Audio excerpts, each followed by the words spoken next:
The following is a special presentation of the Gary Cantrell podcast.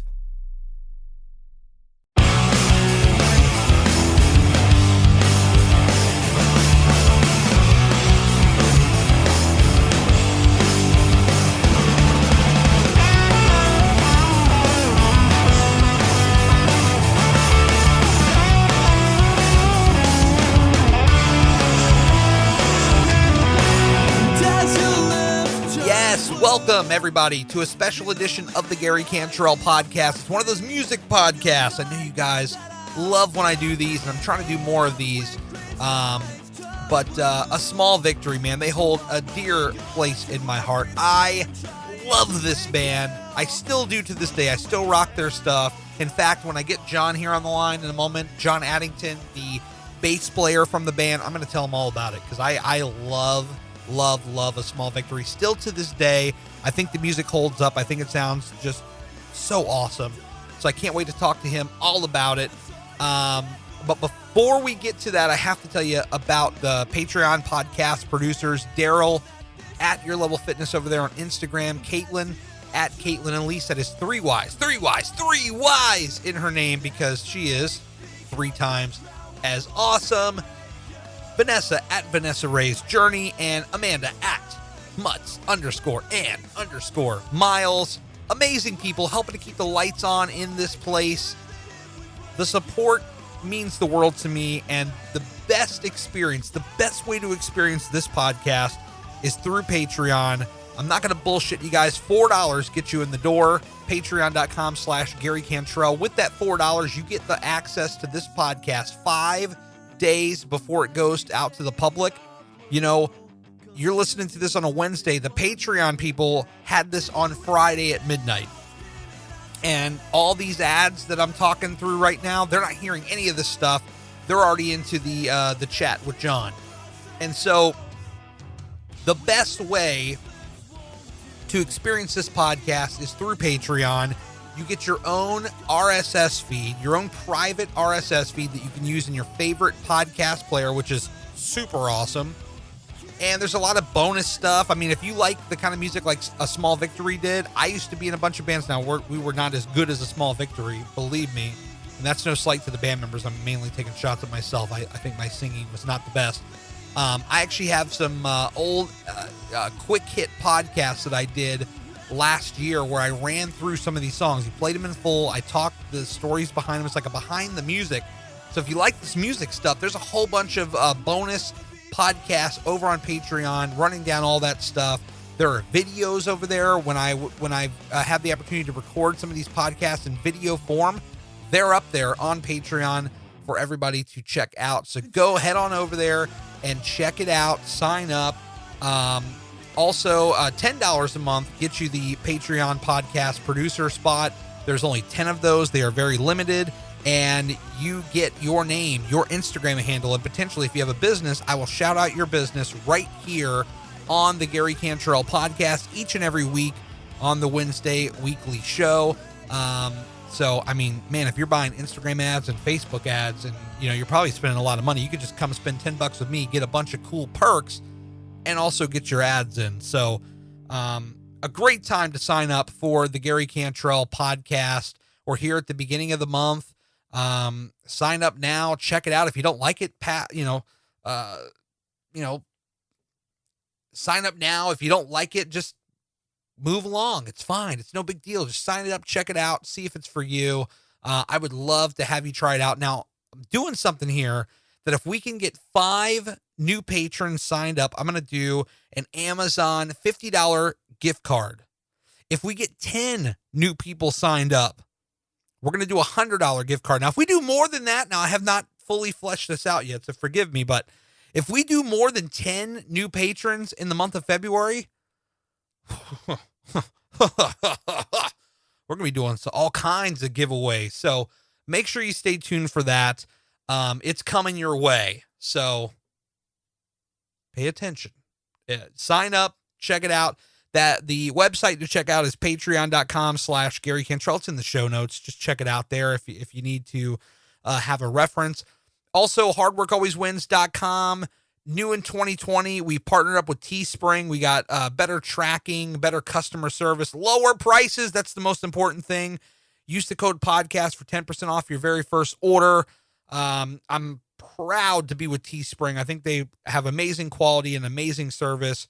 Check them out. Hardworkalwayswins.com. And finally, yes, we're already in February, but at the beginning of May, the Flying Pig Marathon in Cincinnati.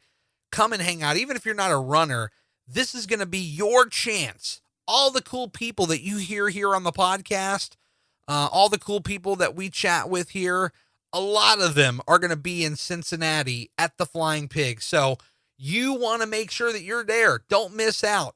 Head over to flyingpigmarathon.com. Use the code Gary10 at checkout for 10% off your race registration. Again, that's the 5K, the 10K, the half, the full, whatever it is that is your bag. We got it at the Flying Pig. So come and hang out with us and check out an amazing race. The city of Cincinnati, they show up huge for this race. So, yeah, come on and check that out. It's going to be a good time. All right. With that out of the way, let's go ahead. Let's get John on now. We got to talk a small victory, baby. I'm pumped up. Let's go.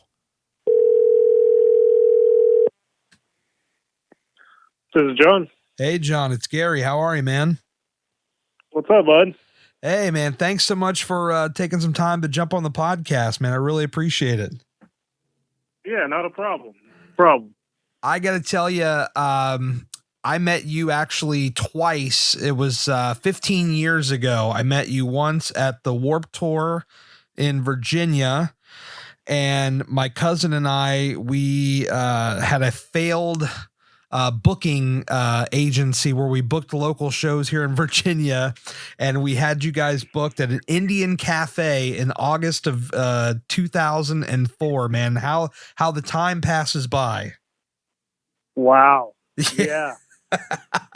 And I remember that previously when I got a hold to book you guys, I dealt with, I don't know if it was your manager or you had a booking agent or what, but then I remember after I talked with him, I started dealing with you. And so like when I decided that I wanted to do something, with your band, I was like, I got to deal with John because you were the one that I always dealt with. Right on. Yeah, I've booked a lot of our tours for a long time. But yeah, that was part of what I did for the band. Yeah. So. Yeah. Well, that's awesome, man. I definitely want to dive into it. Just to let you know, I've already hit record. My podcast is kind of very unique in the sense that when the show starts, it kind of just follows the conversation, kind of like as it's already going on. And I just started getting into these music ones, and the people have started, flipping out about it because at that time was a very special time for music in general, like the whole quote unquote scene.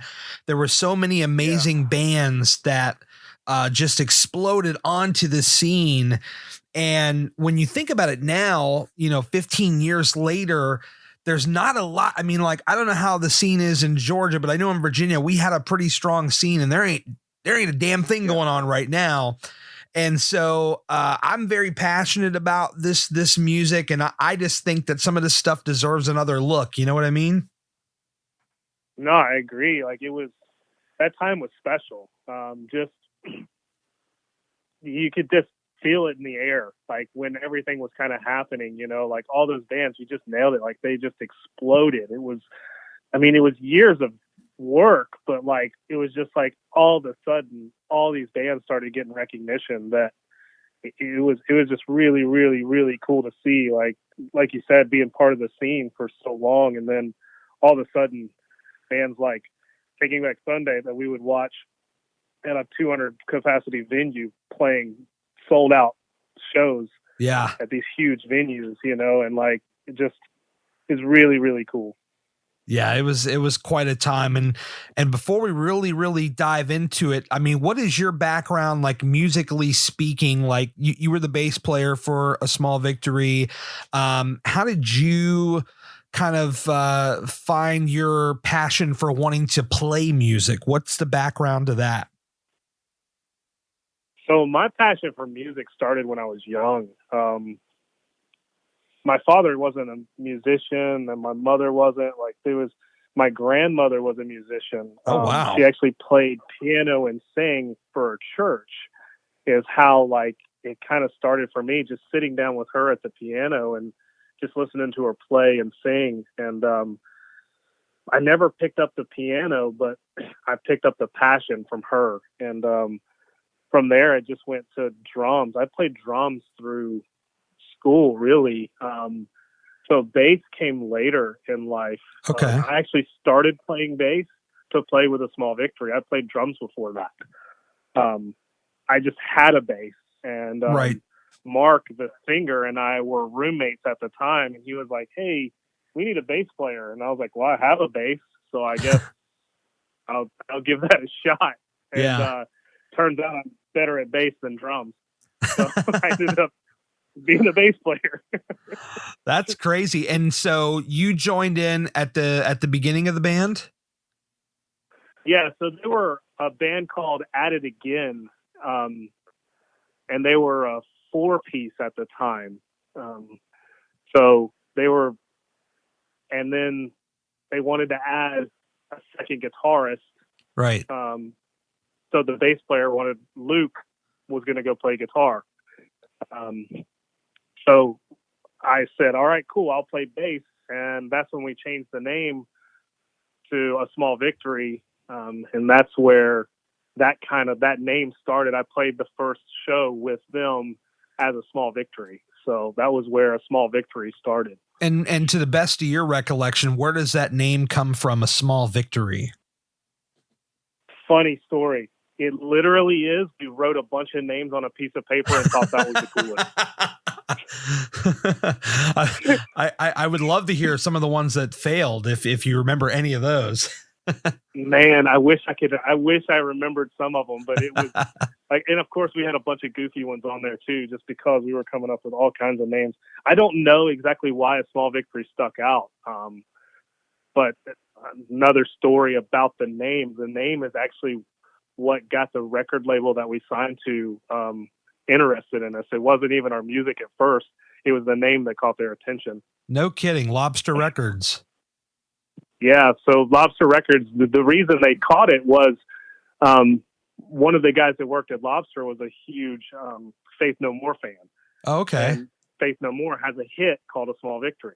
Oh. So he was like, I got to check this band out. And they liked us. And that's where that came from. And so the band was formed back in A Small Victory. Like when you guys came upon that name, that was right around what, 01, 02, somewhere in there? Yeah, somewhere in there, maybe 2000. But yeah, I would say like 01 was probably where it really, yeah. You guys have this EP that I guess was unreleased for the longest time, titled Better Late Than Never. I found this online recently. Yep. I didn't know about it. And I checked it out. It's pretty good. And so is that the first recorded music you guys did? Yeah. So Better Late Than Never is the first thing we did. It was started in a basement, but we ended up redoing it with a producer. If I remember correctly, that was the one we did with a producer called, his name was Mark McCluskey, I think. Okay. But yeah, he was really good to us, but we initially started recording that ourselves. So yeah. But at the time, that's what we did. That's what everyone did. You recorded yourself in the basement and you put out an EP and then you went on tour. So yeah, that's pretty much how it worked. I mean, I played in a couple of bands around this time, and that's pretty much it. You record and you try to play a bunch of shows and you see what happens. Yeah, I mean, because the internet wasn't like, it was there, but it wasn't the thing then. Like you had to get in front of people. Like, yes, there wasn't a mass produce of like, all right, I'm gonna put this on the many different avenues they have now. It was get out there and grind and put it and get yourself in front of these people. So, well, I mean, hell, MySpace wasn't even a big thing until around the time like El Camino came out, which was like 2 years after this of what we're talking about here. I mean, right. That's when it was really starting to ramp up and become a thing that bands could use. And I would argue even it wasn't until like 05 where bands really started to utilize it to push forward. Yeah, I agree. I think that's around the time. I mean, that was around the time we stopped, was when really internet kind of took over. So we used the internet, but man, most of it was just us getting out there and grinding away on the road, just driving and playing shows. You know? Yeah. Tell me about kind of the musical style. I mean, you guys definitely have a unique sound about you. And so when you guys are putting together songs for this Better Late Than Ever EP, kind of what is some of the stuff that you guys are hearing? And I guess probably a two-parter, like, how are you guys finding out about the quote unquote scene that we all know and love and remember? So we actually all kind of grew up in, I would say, the hardcore scene. So a lot of us were straight edge hardcore kids, right? Just growing up, skateboarding, you know, that was a thing. So a lot of our influence comes from that initially. It was, you know, bands that were up and coming, but like bands that like Thursday, we love Thursday. Oh, yeah. We love Save the Day. You know, those kind of bands. Get Up Kids was a huge influence for us at the time, at least for me. So like those kind of bands, Rice, just all those guys, you know, Taking Back Sunday was first kind of coming out on the scene at that time. So we were kind of playing and growing up with these bands, Newfound Glory. So like those were the bands we were hearing and were loving. Voice of Fire, you know, those kind of bands. And it just kind of started milking its way in. But kind of as we started playing, we kind of started leaning more into, I think Better Late Than Never kind of shows more of that side, whereas El Camino later on, or even the Pieces We Keep, the EP we put out on Lobster, you'll start seeing more of that rock and roll edge versus the punk rock hardcore edge, because we started kind of listening to, it's like the music for us got older and older, you know? So we started listening to more like Guns N' Roses style music, Motley Crue, like, and then started getting into more of the 70s rock. So like a lot of that, we just kind of were meshing those two styles together, which I think made that unique sound and Mark's voice alone was unique in itself. And, you know, he was I still love him today. Like we talk on a regular basis. Like he had such a unique sound and was so not scared of it. You know, like he was not scared to say, this is what I sound like. I'm not going to sound like anybody else. This is who I am. So I love that in him. He was a fantastic frontman for that. Yes. And such a unique voice. I mean, when you think about like musically, the band has a very tight, you know, sound, a great rhythm section, a good punch to it. And then you just add in Mark's voice and it's unbelievable. Thank you. It's the total package, dude. I mean, really, I mean, I want to talk about El Camino a little later on. I kind of like to work chronologically, but I mean, when you hear something like a Farewell Cape Side or, you know, something like this, I mean, it's just a really like a special kind of, you know, a kind of voice. And when you throw the band in there right there with it, man, I mean, that's a top notch act right there. Well, I mean, we definitely thought we had something special, and I mean, it was special to us. It still is, you know, for sure. I think it was cool because Zach, the drummer, and I were actually really close, even outside of music, and I think that added to that rhythm section portion. That like we both were just tight in general, so it made it even better when we were playing because we could almost predict what each other were doing. So. What if you had to pick one song off of this Better Late Than Ever EP, and I know there's a couple of them that made it on to the Pieces We Keep, but like if you had to pick one of these songs, what would you say is like your favorite song on this particular EP? Oh man. It's like picking your children, right? Yeah. Did we have Teddy Duchamp on that one? Yeah. Track 5. Teddy Duchamp is No Loony.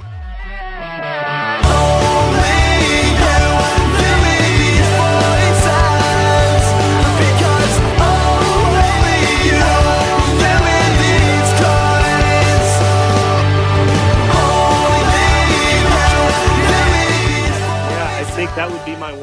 Like, I think Teddy Duchamp would be my one. I just love playing that song. I could just, the crowd seemed to love that song. So I just love playing that song because you could just kind of feel the energy from it. So Yeah. It's tough, but I would say that one just because of the live show portion of it. And speaking of the live shows, tell me about the scene in Georgia, you know, coming up in Georgia, playing the shows. When I think of Georgia, one of the other bands that comes to mind is Cartel, obviously another great band from Georgia. But tell me about the scene down there and what that was like around this time as you guys are starting to find your sound. Oh man, it was awesome. It was incredible because every band was coming through there. Yeah. A lot of the music industry was moving into Atlanta as this was happening. So we got so many bands coming in, like Copeland moved to Atlanta. Great band. Oh yeah. So like bands like that were just rolling through there, and Florida wasn't far away. So we had that good connection with Tallahassee. That was a really good scene, like Newfound Glory, or Underoath from Tampa, you know, like those bands were all coming through Atlanta on a regular basis. I mean, the hardcore scene was pretty predominant there. You know, like Norman Beams from Atlanta. There's several bands think of, but the bands that were close to what we were like Cartel. Yeah. You know, Cartel was cool, but at that time it was just like we saw Cartel's first bands, like, you know, like, so like all of us were just kind of all in it together at that time.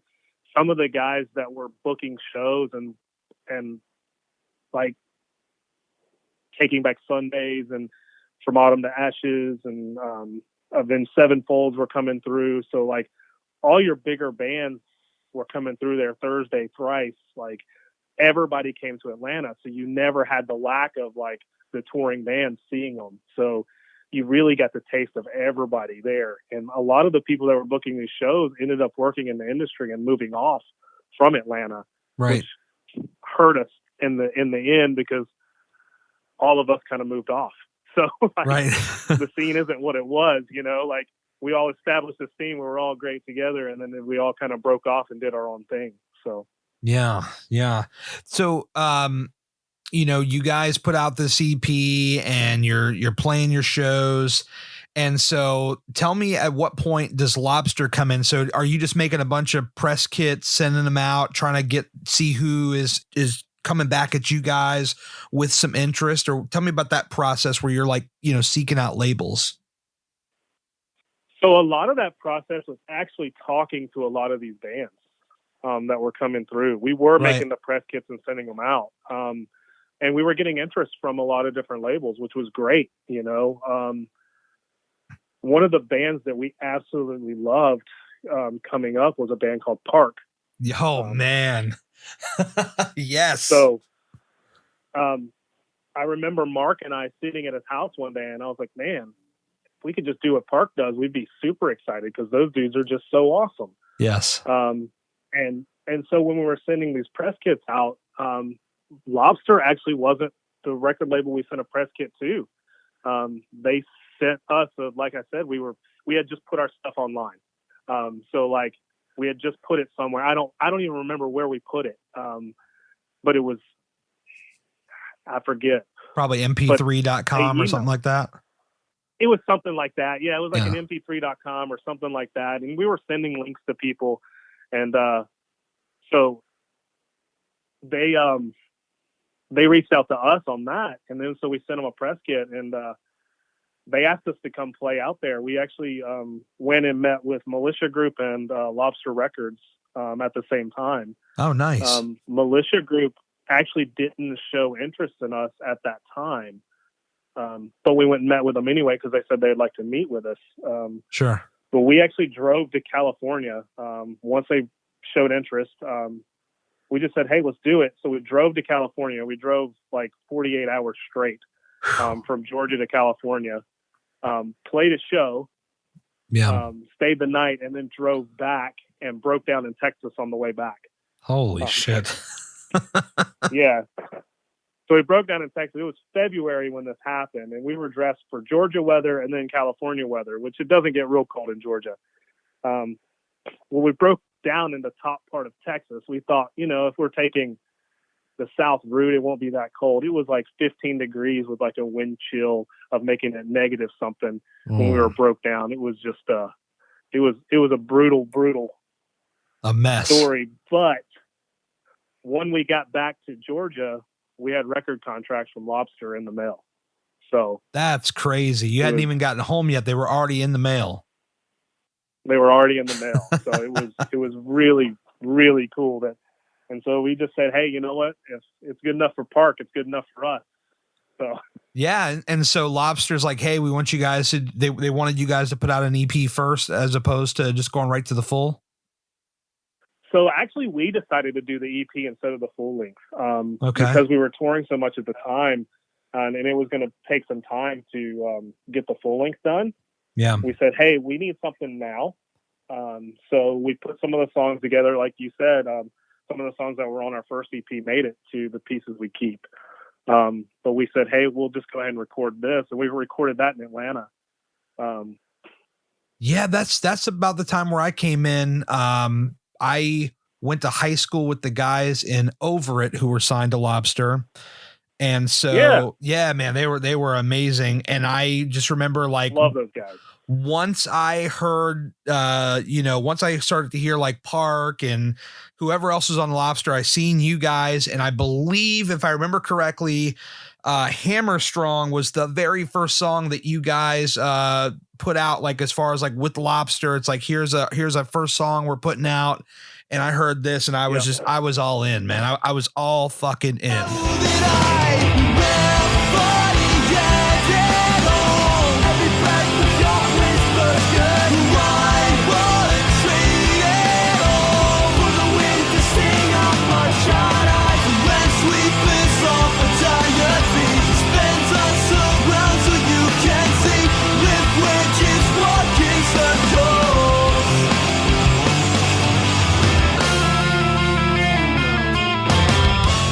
Yeah, we were a little different than what Lobster had at the time, because Yellow Card had just left, and went to a major label right before we got there. Park, we're different than Park, but nobody's like Park. So like, no, it's hard to say. Like they're a very unique band. Again, I love them, but staring back over it, those guys kind of more punkish than what we were. I think we had a little more hardcore root in us than punk rock root. So, by the way, if somebody had you tied down with a gun to your head and you had to pick one Park record, which one are you picking? Oh man, you can't ask me that. Man, that's a tough one, dude. I can't pick that. Yeah. They'd have to shoot me. I couldn't pick one. I mean, like you could probably sit me down and like, we'd like negotiate for an hour. It's like, okay, well, you have no signal, you have It Won't Snow, and you're just like laying out each song like, all right, but they got this one. Well, this one's got this one. And then, you're probably at a stalemate at that point.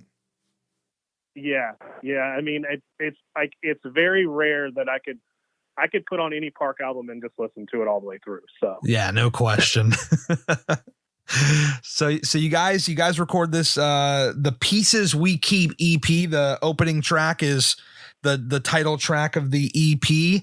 And you were talking about, finding your sound and like, when I think like a Southern type rock band, I would say that you guys really were starting to find your sound here, and it would obviously even get more emphasized in El Camino, but you're like, oh yeah, those guys definitely sound like they're from the South. Like it just has that vibe, that kind of rough rockin' kind of, just really raw, energetic sound. Yeah, I think we just took, exactly like you said, I think we just took where we were from and just took the influences around us and said, this is who we are. Let's just embrace who we are and do this. And I think you nailed it. If I was to pick one song that kind of started us down that path, it would be The Pieces We Keep. And as you took hold and hold on to me this night, because the ground will only break you.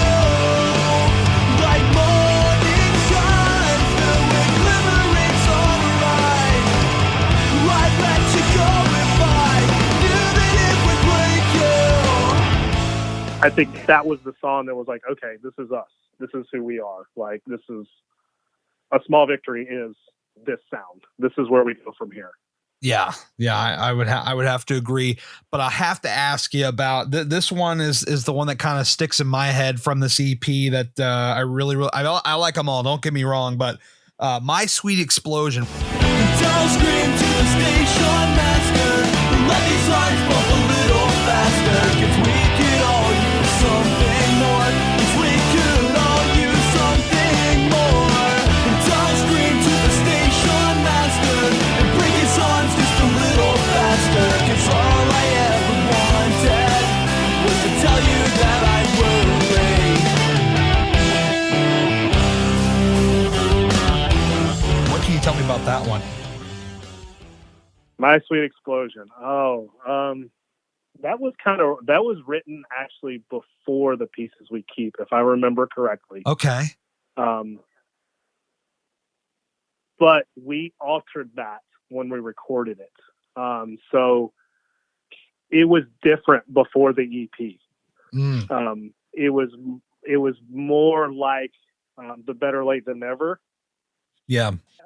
And then we kind of changed it some when our sound changed a little with the with that particular song. I remember that us going, okay, a few things need to change with this one. That one to me is kind of where the drummer and I kind of found our rhythm in writing together.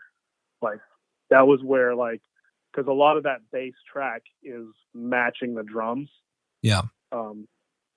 So that's where I think we really started to kind of click at that point. Yeah, I mean it's definitely, I mean it's so well put together. I mean, and you listen to the Better Late Than Never EP and it sounds really good, but then you hear this one, it's like each recording that you guys did got better than the last, as they should in theory, but you could really start to tell that here's five guys, they're figuring out their sound and it's just coming out on this recording. Yeah, I know that all of us used to spend a lot of time just messing with our dials to find that this is the sound, this is what it is. Yeah. That was a lot of where people would come to me and say, where did you get that sound? And I'm like, from hours of sitting there playing with it, that's exactly where I came up with that sound. It wasn't necessarily one person. It was just like, you know what, I think this sounds good, so this is what I'm going to run with. There was no magic sauce or influence for me. It was just a matter of sitting there and playing with the dials until I was like, this works. Yeah. So.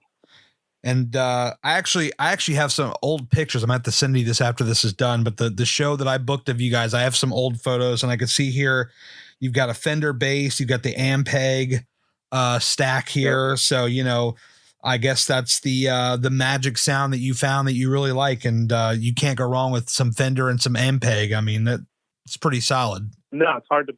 Yeah, I mean, it's hard to beat that. And a lot of people would ask me why a P bass over a jazz bass. I like the way the P bass played and sounded. That was just it. No particular reason. I think the jazz bass is great. I just like the P bass. So it fit me better, and that's what I ran with. Yeah. Now I'm no bass expert at all, but my cousin, he played bass in a couple of the bands I was in, and he had a P bass as well, but he also had a Stingray. What's your thoughts on those? You like the Stingrays? I mean, yeah, they're good. I mean, I've played with a few different basses. The Stingrays are good. I mean, I really got nothing bad to say about any bass. I played with an Ibanez for a long time, and that suited me at that time. Right. I don't like them now because I think their necks are too thin, but yeah. I think that's from years of me playing the Fender now. Oh, so. Yeah. Once you get used to the Fender, I mean, that's the old trusty the good old boy that you can't go wrong with a Fender. No. Yeah. I loved it. It works for me, and I'll probably always play those just because that's what I like now. So. Fair enough. How long did it take you guys to record this EP? This EP, I think we recorded in 3 days. Wow. Okay, that's awesome. Yeah. It all came together very well. And so once you guys had this EP in the bag, it's just back onto the road, huh? That was it, man. We we were workhorses. Like, that's what we wanted to do. Like, Luke and myself, Mark helped out a lot. Like, I mean, everybody helped, but it seemed like Luke and I just kind of took over like the business side of things, if that makes sense. Like, Sure. we kind of, because we didn't have a booking agent, we didn't have a manager for a long time. We just kind of did it all ourselves. Because that's what we grew up, do it yourself, DIY. You know, that was the big thing back then, is DIY. Everything's DIY. That's how bands got shit done, man. Back in the day, you just did it yourself. That's it. Just do it yourself. Just get out there and do it yourself, you know? And, you know, it was, and we just stayed on the road. A lot of it was, we didn't want to be home. We were just like, I don't want to be at home. Let's go back on the road. You know, so that's what we did. And that's how you did it as a band back then. You hit the road. Like, you didn't put your stuff on the internet and promote it that way. I mean, you did, but not nearly like you do now. I mean, now it's a lot different story. The music industry changed a lot, you know, and I'm not super familiar with the best ways to do it now. All I'm familiar with is the best way to do it then. The best way to do it then was get on the road, start touring with other bands, get to know all the people that are in other bands, and get out there, you know. Like, there was a band that we used to tour with all the time because they did pretty well on the West Coast and we did pretty well on the East Coast. A band called Day 2 from Utah. Right. Those dudes were great. So we loved just hitting the road with those guys because they became our friends, you know. And Copeland, they took us on our very first tour. So we give a lot of props to Copeland for that, because they didn't have to take this unknown band from Atlanta on tour with them when they, at that time, weren't even necessarily a headlining band themselves, but decided to headline a tour to help us out. So that was awesome. Definitely. And I think just a random thought of me as we're talking about, you know, what it might look like today. I mean, I think, you know, it's probably a lot harder to break through nowadays. You know, you've got to kind of find, you know, clever ways to, you know, whether you're getting on the front page of Reddit or you're trying to become somehow viral on YouTube or, you know, any other social media, Instagram and things like that.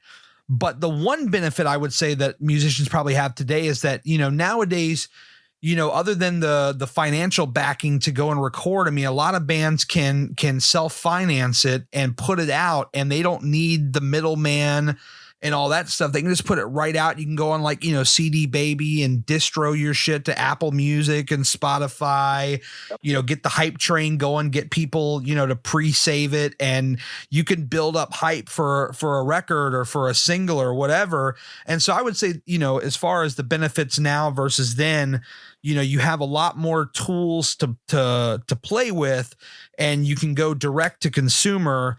But actually, if you're somebody that's never been heard before, to try to get discovered is, I would say, arguably way harder now.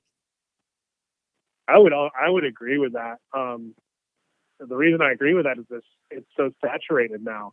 Yes. I mean, I think about that sometimes where I'm like, I wish we had the technology back then to do the recordings just in our basement. That would sound so good. Right. But at the same time, how many other people would be doing the same things, you know? So there was an advantage to having that ability to, like, manipulate a bit to record a decent recording in your basement, right, and then run on the road. And just, you had to get out and meet people before, where, like, now you don't necessarily have to meet people. You can use your technology to get out there, but everybody else is doing that.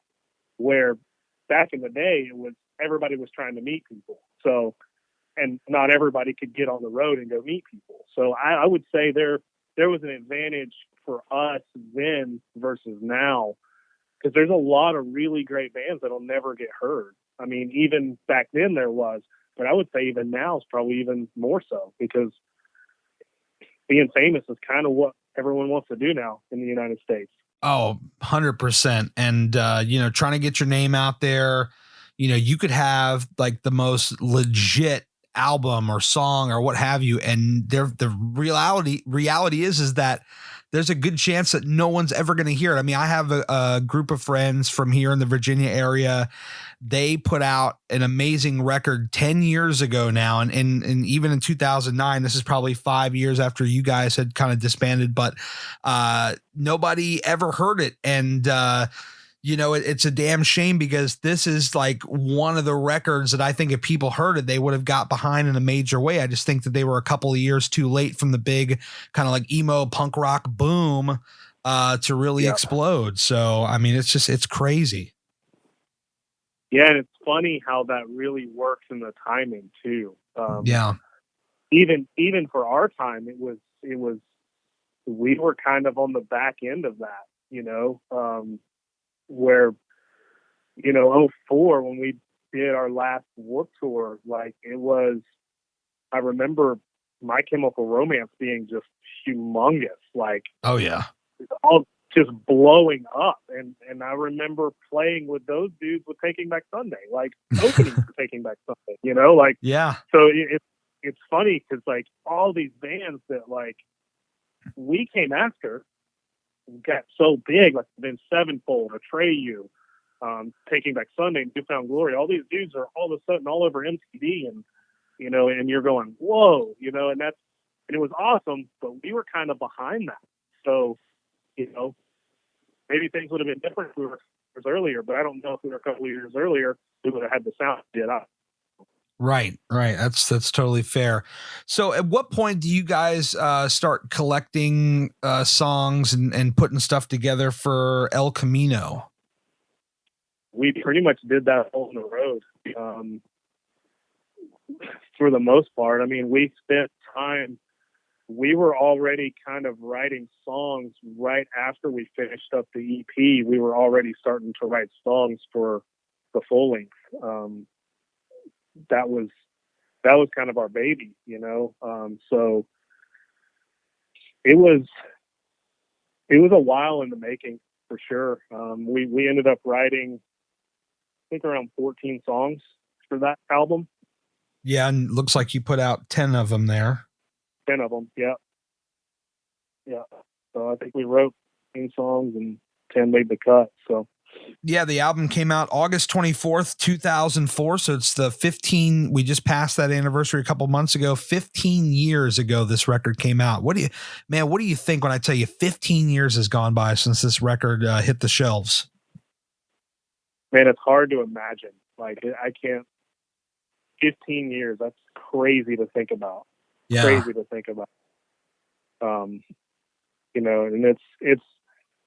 it's one of those. It's kind of bittersweet because when I think about it, I'm like, man, we put out an album and we broke up. Yeah. That's essentially what happened. The album came out. We played one tour after that, and pretty much we're done. So we broke up at the beginning of 05. So that last year just took a toll on us. Yeah, sometimes the pressures of the road and all the work that you got to put in, I guess, is can be very overwhelming. Yeah. I mean, we all had our own personal issues, but at the end of it, I'm still super grateful for everything that I learned for what we did. Not many people can say they got to play music for a living, and I can say I got to play music for a living. So I mean, it wasn't a great living. That's what I got to do. So I'm blessed in that. Well, I can tell you the show I saw with you guys, I saw you twice that summer, once at the Warped Tour on the punksrock.net stage. And then I saw you guys at the place I booked, and you guys look like you're having fun and living it up as best as you could. So I would say that you probably made the most of it, at least as much as you could. Oh yeah, for sure.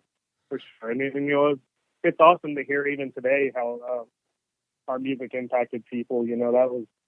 That was one of my big things, is to make an impact, to try to be an influence to others in a good way. That was one of my driving forces in even doing it all. So it's cool to have heard some of that.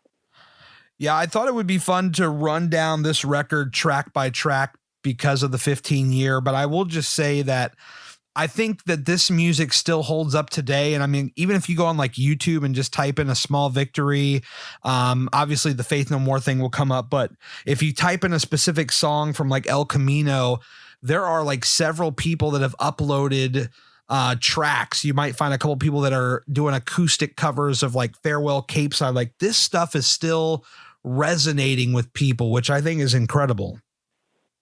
Yeah, I mean, I'm still blown away by it that people are still downloading the album and still listening to it. It's just, it's incredible. And I'm just, it's humbling, you know, to know people are still into it. It's awesome. Yeah, I was looking up some Googling as far as what people said about this record back then. I found this review from punknews.org. The guy says, quote, "The melodies on this disc are pretty infectious to the point that I was repeating each track twice before going on to the next one when I first listened to it." I mean, that's pretty strong praise right there. Yeah. Yeah, it's awesome. I mean, you're hard pressed to find a negative review on this record. Everything that I've come across here has been overwhelmingly positive about this record. There were some people that said, you know, I thought that they were very much just like your run of the mill pop punk band. Then I actually listened to them and got into them. So people were definitely starting to feel your sound. Yeah, that's awesome. Awesome. Cause I think we tried to just be us and not be the typical, you know, and I hate to say that like that, typical pop punk, you know, because it was, you know, back then that was what everyone was doing. Yes. Everyone was, hey, I'm doing pop punk. This is what we do. Like it was a pretty common thing. We had bands that were really big, that were really great, that all had a pretty similar sound. And it's not uncommon today to see that. But then we were trying so hard to be like, hey, man, let's just take our roots and let's be something. We don't have to be so different, but just a little bit different so that people can resonate and hear, like, stand out a little bit. Well, you want to talk about standing out, John? I'll tell you what, we'll run down this track list. And when you start with track 1, Limousines and Cheap Cigars.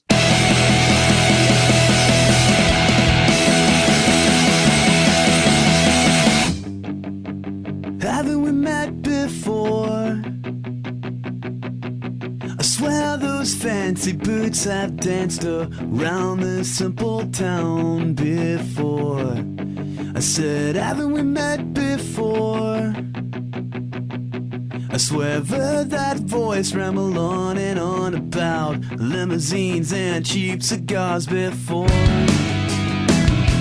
I'm telling you what, man. I mean, right off the bat, it's very easy to see if you're actually paying attention. This is certainly not your run-of-the-mill pop punk band. I mean, am I right on that? We looked at ourselves and people asked, what do you play? We said we play rock and roll. Yes. And I think track titles kind of nail that too. Oh, definitely. Definitely. What can you tell me about this song in particular? Because it's definitely got a vibe about it. I remember Mark writing this song and writing the lyrics for this song and telling me that, like, it's one of those that it's one of those where you're going down a dark path and it's a dark path and you know it, you know? So I'll just kind of leave it at that. How about Blind Man's Holiday? 'Cause even with windows down in the wall, Marin, I still hear our soft sweet stereo. It's driving me crazy, but kinda crazy is the mood I'm in for now. The gloves are off, a softly spoken every word. I still hear our soft sweet stereo. It's driving me crazy, but kinda crazy is the mood I'm in for now. Well, that was one of the ones I believe you guys put out as like an MP3 sample when the record was coming out. Yeah, that one was one of the first ones we wrote for this album. So that was one of the ones we were pretty proud of that song. All in all, I'd like that, you know. I remember correctly. No, it wasn't Blind Man's Holiday. Some of those called for backup tracks, and we ran out of time, so we weren't able to do the backing vocals on some of these tracks. Oh, okay. And so you had more planned for some of this stuff. It was kind of unfinished. Yeah. The album for us was unfinished. So, but you know how that goes too. You can easily say every album's unfinished. You want to do more. Well, of course, so. Yeah. You're listening to, you're like, damn, I could add this little guitar melody here, or you know. Right, exactly. Oh, that would be good. That backing vocal, or like. I could do a bass fill right there. Let me do that, so yeah. Oh yeah, definitely. What you remember anything about Otis? Tell me it'll miss me. There's nothing in me but a bottle of whiskey, and it's keeping my tongue wet too. It's either one or the two. I got my keys in my pocket and a list of would have left jail, and it's keeping my mind lit too. What better way to raise you? You're not suffering. Oh, Otis, man, that was a fun one to play live. Yeah. People resonated with that one for some reason, and I don't know if people know what Otis is. Otis is the drunk on It was what? You broke up a little bit there. What were you saying? Otis. I love people not know, but Otis is actually the drum. That's what that's named after. Oh wow, okay, that's awesome. What about Stabbing Tree? Well, it's green when the lights go out, and I'm terrified trying to figure myself out. So now I'm thinking about that one last round in my revolver, begging to shout. One more broken mirror hung in my house. I said Bloody Mary 3 times to count. So now I'm thinking about that one last round in my revolver, begging to come out. I remember loving playing that song live too. That was another one that I was just like, oh man, I can't wait to play this song. I really like the bass in that song. Yeah. Sirens Over Sinclair. We need warmer nights to feel it right and spill our entrails to the floor. Without a tongue, I am choking on the selfish words that come to fill my mouth, and I've come to realize this cancer honesty is eating me alive, and I've been I don't remember us playing that one live a lot. There was something about that song that made it a little more difficult for us to play live. Mm-hmm. It was like the timing. There was something with the chorus that we couldn't play it as tight as we wanted to, and that was one of the things that we really tried to pride ourselves on, is being super. And you saw us live a couple of times. We were very, very rigorous on if we can't play this live exactly how we need to play it, we're not playing it live. Yeah. You guys definitely were very tight, a very tight unit. That's for damn sure. One of my favorites on the record, Amy Never Misses. Sometimes she holds a dim complexion. The colors left are reds and whites in her swollen eyes. It's been so long since she's been my obsession, but Amy always finds her way to get through to me. Scotch bar, meadows, we often found ourselves in, and we'll paint it black and gray. This is, I think, one of the ones that we didn't get to finish the backing vocals. Ah. Yeah, this is one of the ones that we didn't get to finish the backing vocals. There's supposed to be backup vocals in some of those choruses that didn't make it. Yeah, that was a really fun one. Random Celebration. That Far from perfect, but when your breath falls on my neck, I can take just in your arms tonight. Next needs get all to bear, but I just look into those eyes and I search for assurance that I'm not wasting time.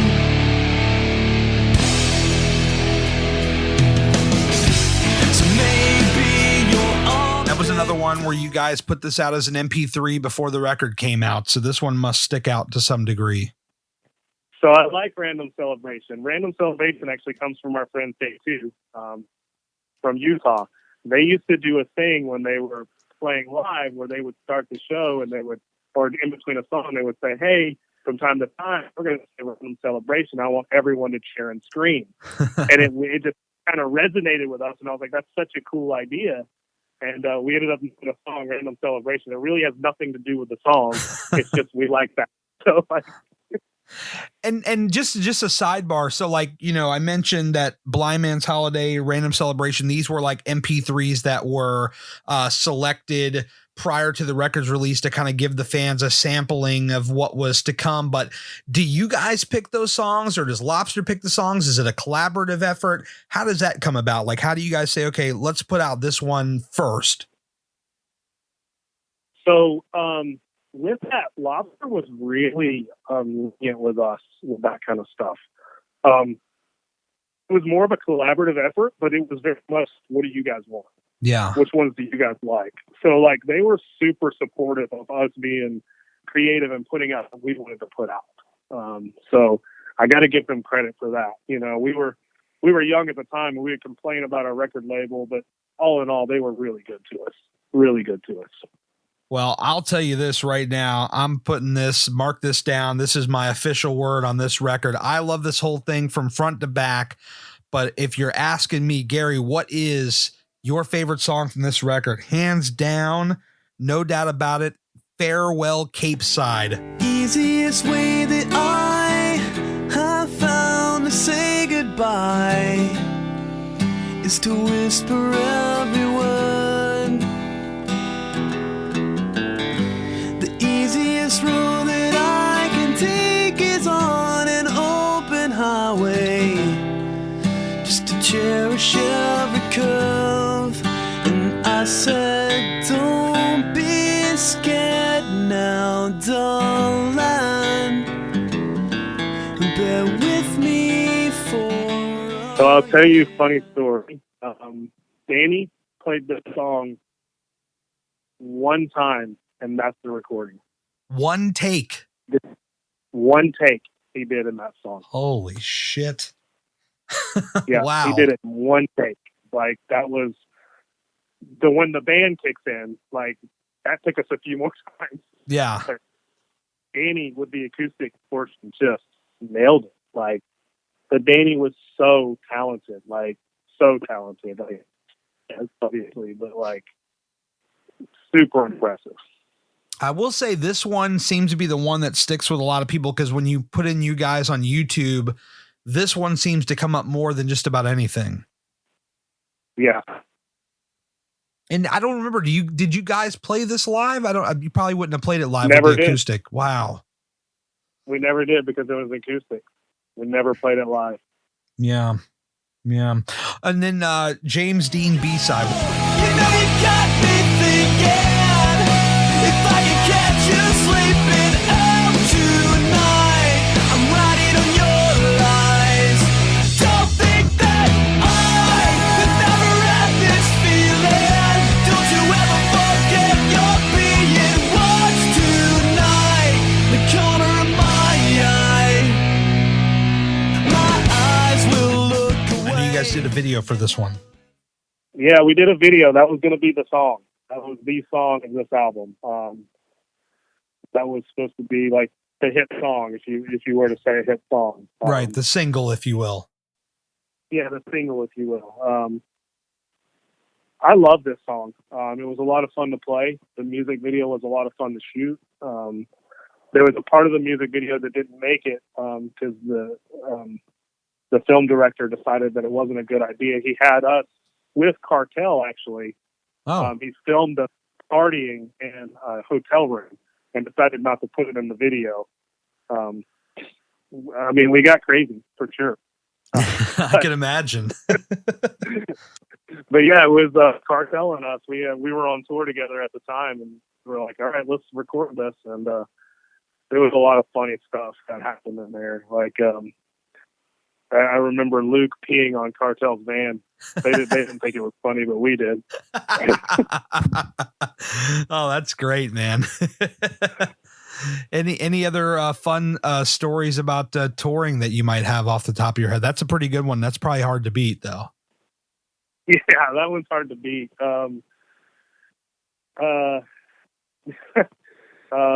We actually, a lot of people probably don't know this, but we actually got kicked off of our stage at Warped Tour because Mark and Luke got into a fight with the stage manager. No way. Yeah, they let us back on, but yeah, it's funny because Kevin Lyman's the one that put it on or whatever. He was like, "This is a punk rock tour," and they got into a fight. Who cares? Let's move on. So he stayed true to being punk rock, which I appreciate that. Yeah. What city was that in? Do you remember? I don't even remember. That whole tour is hard to remember, man. That was because most people on that tour were in some kind of tour bus or RV, and we were still in our van with a trailer with one merch guy. So we were taking turns driving at night and staying up all day. So there wasn't a lot of rest. Yeah, I remember that summer. This would have been after you guys did the show for us, and I saw you at Warped, but there was some show up in New Jersey, Days Like These, they were putting on in one of the guys' backyards, and apparently you guys were going to come play, but there was like some sort of I actually know this was before. This was like before the Warped Tour was getting started, and you guys were going to come play, but there's some kind of like just, logistical thing, and you guys didn't make it. But I remember I almost saw you guys. This would have had to been either late June or early July, somewhere in there, whenever Warped began.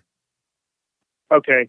What probably happened is the album, because we were recording around then. Yeah, that makes sense. And so that was probably what happened with that. The guy that actually produced our album was not the original guy that was going to produce it, but still pleased with the producer and what happened with it. So the guy that was going to produce it ended up having a child, like his wife had a child, right at the time that we were supposed to start recording. So obviously he stayed home with a kid. But we got to record. Where we recorded was in Pennywise's studio. Oh, wow. So that was really cool in Redondo Beach, California. Oh, so you got to go out to Cali to do this record. Yeah, we were out there for a little over a month recording. And then at the same time, the Snakes Across the Crown. Yeah. Those guys were recording at the same time in Santa Barbara, so we got to hang out with them some and actually got to watch some of them record. So that was cool. Yeah, I remember those guys. I didn't know a ton about them, but I remember hearing some of their stuff, and they were pretty good. Yeah, they were different for sure. And so you guys put out this record at the very end of the summer in 2004, and you mentioned you literally went on one more tour and it was over. Who is the first guy to speak up and kind of say, this is it. We're finished. It was Mark really that stood up and said, I'm done. Wow. Yeah. So Mark actually quit the band. And we tried a new singer out, but I mean, you and I both know that Mark, you're not going to replace Mark. Like, that was such an original voice. The guy that we got was an amazing singer, and the guys went on to start another band with him, which was great. That other band was great, but I think everyone, for me at that time when Mark quit, Mark and I were really close. Mark and I actually grew up together. Okay. Our parents were friends, so like we've known each other from a super young age. And so when Mark quit, that was pretty tough on me. Because Mark's what got me in the band. Yeah.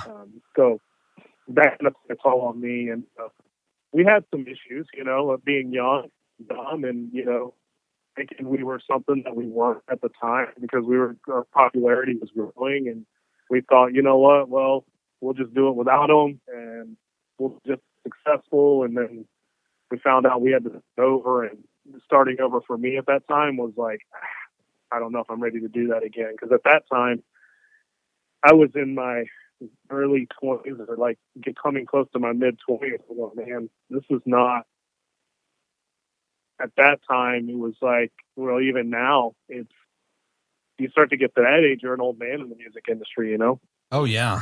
Yeah. And losing the singer is, when you lose a guitar player or a drummer, and none of these things are easy, by the way, because you form this brotherhood within the band, this tight bond that is very hard to be broken, but you lose the singer and it's kind of like all bets are off at that point.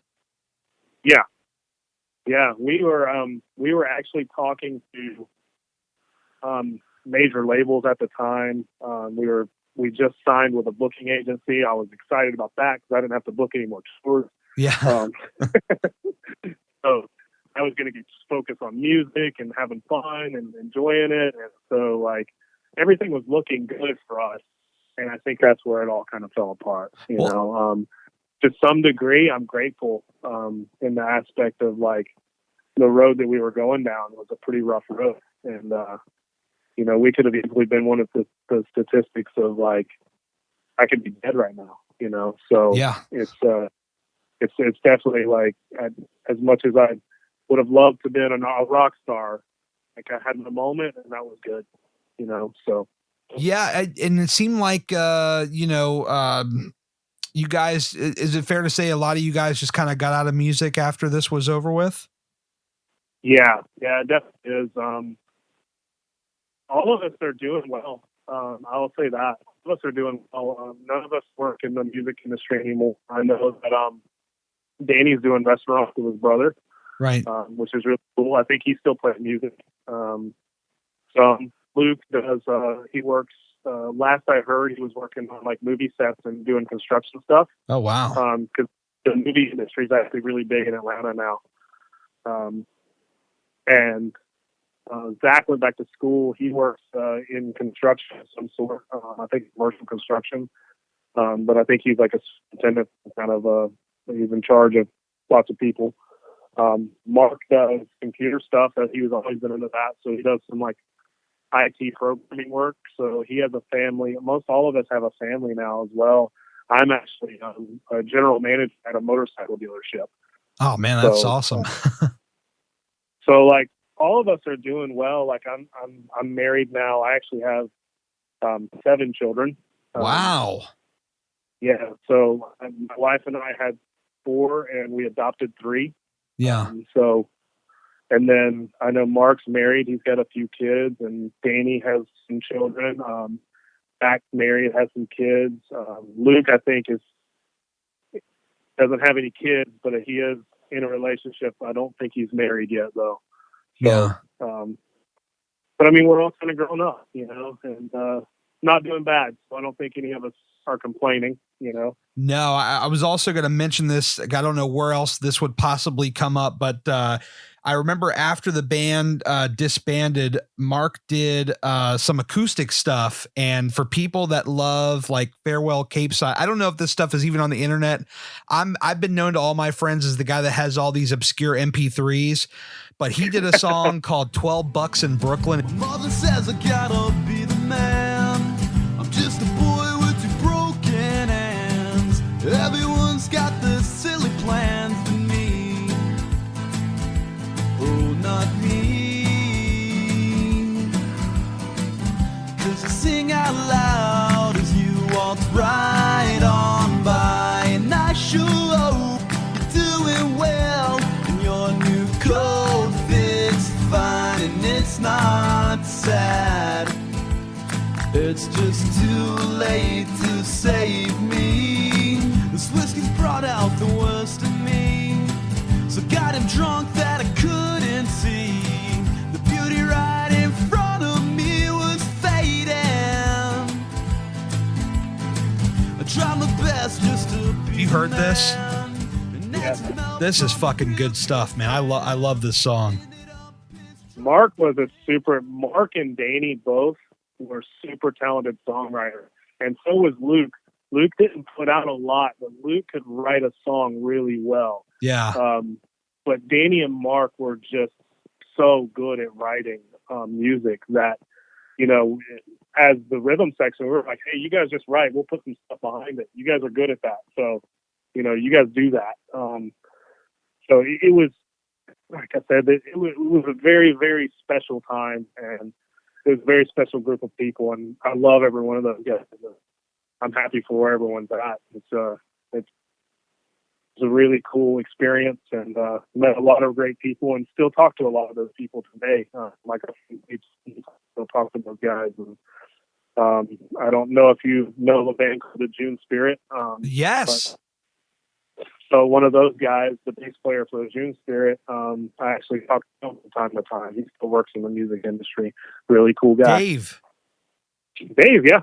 Dave, I love that dude. He was the guy that I met when I met the band. I'll tell you what, that's probably another band I need to get on here and talk some of this stuff about, because I'm all about bringing these bands to light again that I think deserve like another look. And I mean, you can still get this stuff on streaming, folks. If you're listening, you can go on Spotify, you can get El Camino and all. I mean, you can get all this stuff. It's great music. I think it, deserves another look for sure. I mean, if you could take another look at the June Spirit, you need to. That's a great band. Man, put me in contact with that. I haven't talked to Dave in probably 15 years. It's been a long time. I thought it's been a little over a year that I spoke with him, but I did speak with him recently, and I forgot where he was at. He was talking about moving closer to you. Let me know when you move close. I'll come see you. Well, look, I'm glad to hear that it's kind of got a happy ending. And I mean, obviously the selfish part of me is like, damn, I hope these guys maybe one day they're like, hey, let's do one more show just for fun. But that's probably wishful thinking. But when you think about it, bands break up, there can be bad blood and all this stuff. I'm just glad to hear ultimately that everything's on a good note now. Yeah, and it took us a while. We were bad blood for a little while. Don't get me wrong. Yeah. A lot of us were bitter at each other, but I think all of us kind of grew up and realized that, as much as we pointed the finger at someone else, we need to point the finger back at ourselves at how we acted and what we did. So, we're all adults now. As far as getting back together, a few of us have discussed it every once in a while to have like a reunion show, but I think just with our lives, I don't know that that's going to be necessarily realistic anytime soon. Well, I'll tell you what, John, put me down. If you guys ever say we're going to do one more, and obviously I'm 100% sure it's going to be down there in Georgia, I will make the damn 8-hour drive. I will be there. You better believe it. Right on. I'm probably one of the few that's still out there blasting this record on a somewhat regular basis. I love this stuff. I have no shame in my fanboy like tendencies here, but I just got to say I'm really appreciative that you took some time out to talk about this band and share some memories with the listeners here on the podcast. I really appreciate it, man. Thank you so much. No, thank you for having me. It's awesome to know that people are still enjoying it and loving it, and that's why we did it, so people can enjoy it. So keep enjoying it, man. We really appreciate it. Sweet, man. Well, thanks again. And, hey, man, keep in touch. I really appreciated the conversation tonight. All right. Yeah. Thanks for having me. We'll stay in touch. All right. Big thank you again to John Addington from A Small Victory. What a fun chat. I do apologize. There was some phone issues there, but sometimes this stuff's out of our control. I really apologize for that. But I had a good time talking with him. I'm going to get out of here for now. Don't forget patreon.com/Gary Cantrell for your early access to this podcast. Hardworkalwayswins.com code podcast for 10% off, and flyingpigmarathon.com code Gary10 for 10% off your race registration, folks. That's it for me. I'm getting out of here. Thank you so much for your support of the podcast. It's so much fun to talk to you guys here on a weekly basis. I feel so blessed to be able to do this. Thank you guys so much for your support, and I'll see you again next time. We're driving past unspoiled roadside.